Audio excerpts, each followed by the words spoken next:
혹시 이런 생각 해보신 적 있으세요? 우리 애는 지금 수학 잘하는 편인데 이 정도면 괜찮은 거 아니야?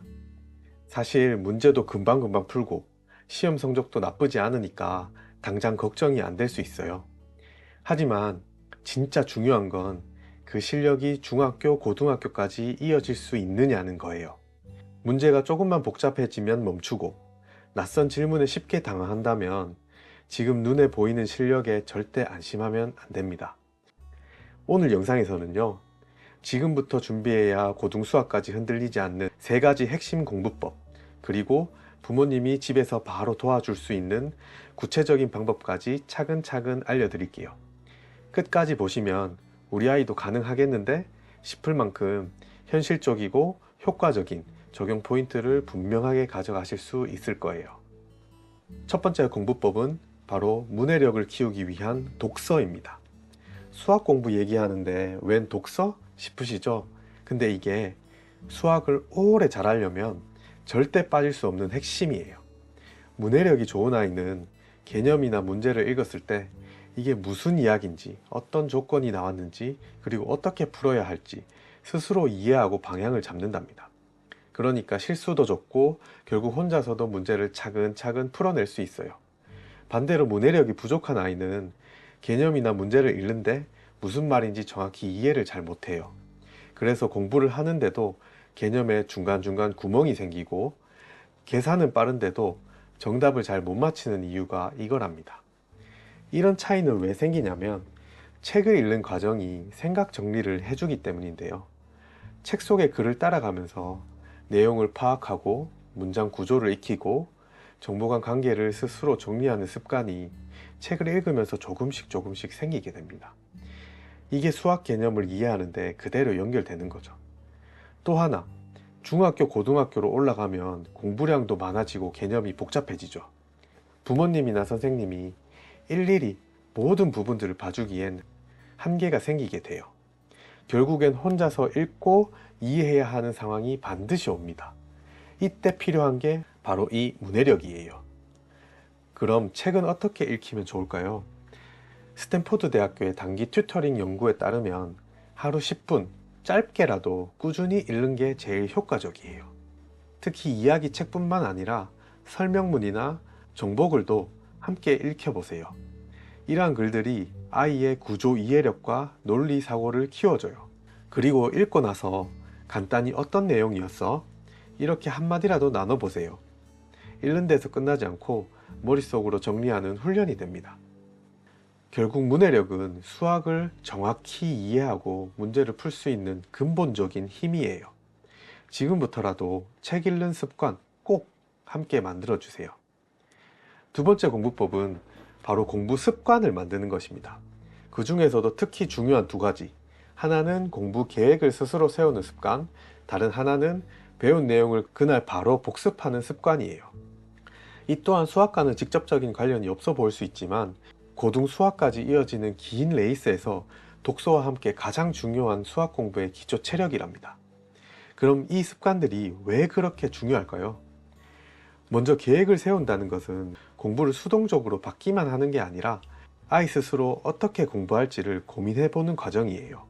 자기주도 학습의 시작인 거죠.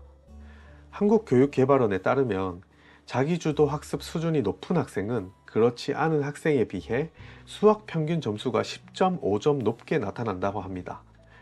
계획을 세워본 아이는요, 공부 시간에 앉는 것도 훨씬 자연스럽고 공부를 끝냈을 때도 그 성취감을 더 크게 느낍니다.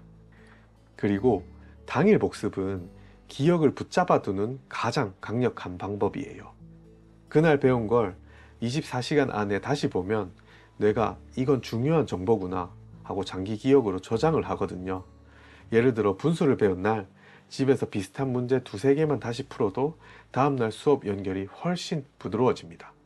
이게 반복되면 아이 스스로도 수학이 편해졌다고 느끼게 돼요. 그렇다면 이러한 습관들 어떻게 만들 수 있을까요? 처음부터 완벽하게 하려고 하면 오래 못 가요.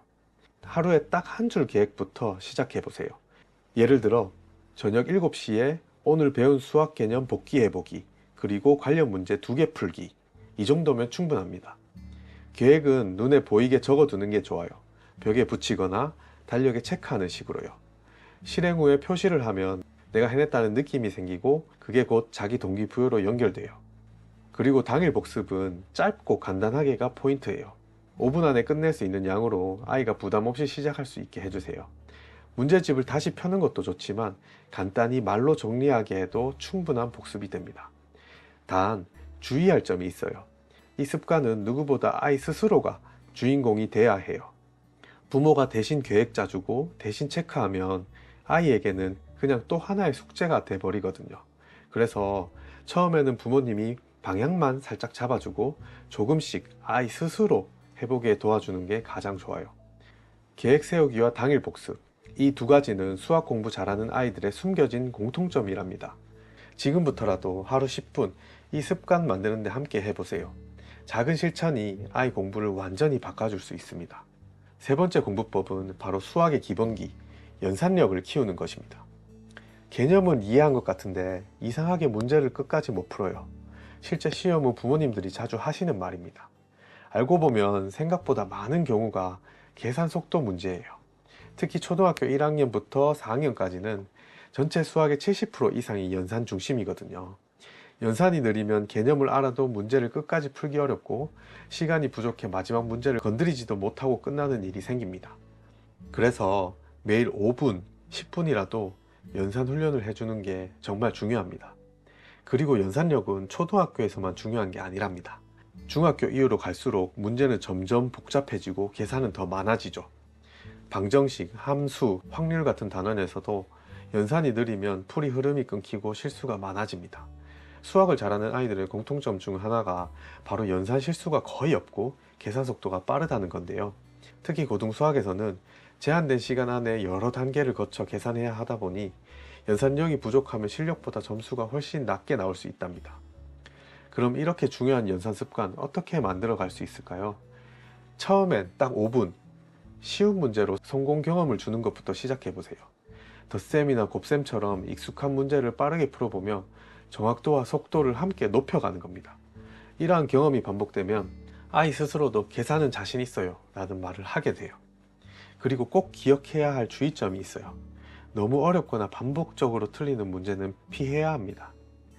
계속 실패하면 자신감이 떨어지고 연산 자체를 싫어하게 되거든요. 조금 쉬운 단계부터 천천히 올라가는 게 훨씬 효과적입니다. 연산력은 한번 길러두면 쉽게 무너지지 않는 수학의 체력이에요. 하루 5분 짧고 꾸준하게, 이게 진짜 핵심입니다. 자, 오늘은 아이 수학 실력을 탄탄하게 만들어줄 3가지 공부법을 정리해 봤습니다. 첫 번째는 독서를 통한 문해력 키우기, 두 번째는 계획 세우기, 당일 복습 같은 공부 습관 만들기, 그리고 세 번째는 수학 기본기를 다지는 연산력이었죠.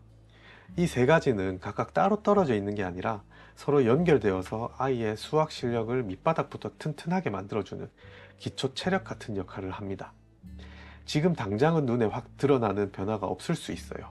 하지만 매일 짧게라도 실천하고 습관이 자리 잡기 시작하면 중학교, 고등학교 올라가서도 흔들리지 않는 실력의 기반이 된다고 저는 정말 확신합니다. 영상에서 소개해드린 방법 중 오늘부터 하나만이라도 실천해 보세요. 아이 공부에 분명히 작은 변화가 생길 거예요. 그리고 그 작은 변화가 쌓이면 크고 확실한 결과로 이어질 것입니다. 그럼 오늘 영상 끝까지 시청해 주셔서 감사드리고요. 구독과 알림 설정도 해주시면 아이 수학 공부에 필요한 유익한 내용들 많이 가져가실 수 있으실 거예요. 오늘도 아이와 함께 의미 있는 하루 보내시길 바랍니다. 감사합니다.